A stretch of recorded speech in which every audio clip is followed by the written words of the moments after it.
আসসালামু আলাইকুম, আদাব, জয় জোহার। এখানে উপস্থিত আছেন আমাদের গোয়ালপুকুর 1 ব্লক তৃণমূল কংগ্রেসের সভাপতি সম্মানীয় আহমদ রেজা সাহেব। মঞ্চে উপস্থিত আছেন আমাদের সিনিয়র লিডার শফিউর রহমান সাহেব এবং 2 জেলা পরিষদের সদস্য সহ যারা আজকে পঞ্চায়েত থেকে, গ্রাম পঞ্চায়েত থেকে শুরু করে সকলেই উপস্থিত হয়েছেন। আমি প্রত্যেককে সালাম, নমস্কার, আদাব, জয় জোহার জানাই।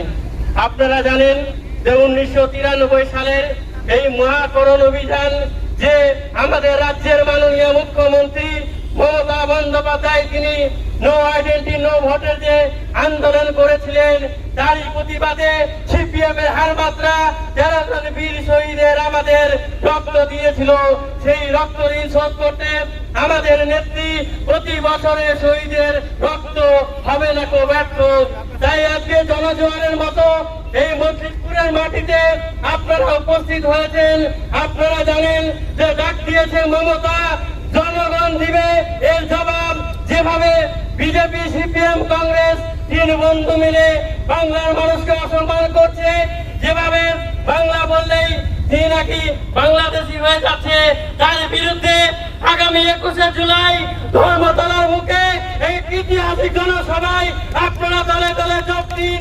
আমাদের ব্লক প্রেসিডেন্ট ব্যবস্থা করেছে কিভাবে আমরা কিষানগঞ্জ থেকে ট্রেনে করে কলকাতায় যাব। তাই মনে রাখবেন যে যদি একমাত্র দল থাকে তার নাম হলো মমতা বন্দ্যোপাধ্যায়। আর এখানে কোনো সিএনআরসি হবে না। যতদিন আছে মমতা বন্দ্যোপাধ্যায় এই বাংলায় এনআরসি হবে না। মনে রাখবেন, যদি মানুষ সঙ্গে থাকবেন আর কোনো দরকার নেই। বিজেপি, সিপিএম, কংগ্রেসকে বাদ দিয়ে আমি বেশি কিছু বলবো না, অনেক বক্তারা রয়েছে, তাই একটাই কথা বলবো, আসুন আমরা শপথ নিই 21শে জুলাই ধর্মতলা গিয়ে শহীদের রক্ত হবে না কো ব্যর্থ।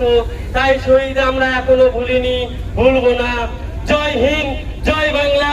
মমতা বন্দ্যোপাধ্যায় জিন্দাবাদ, অভিষেক বন্দ্যোপাধ্যায় জিন্দাবাদ, গোলাম রসুল সাহেব জিন্দাবাদ, গোলাম রসুল মনি সাহেব জিন্দাবাদ, রাব্বানি সাহেব জিন্দাবাদ, আহমদ রেজা সাহেব জিন্দাবাদ, শফিউর রহমান সাহেব জিন্দাবাদ। আর প্রত্যেকটা আগত আমি প্রত্যেককে আবার পুনরায় সালাম, নমস্কার, আদাব, জয় জোহার জানাই। আমার বক্তব্য শেষ করছি।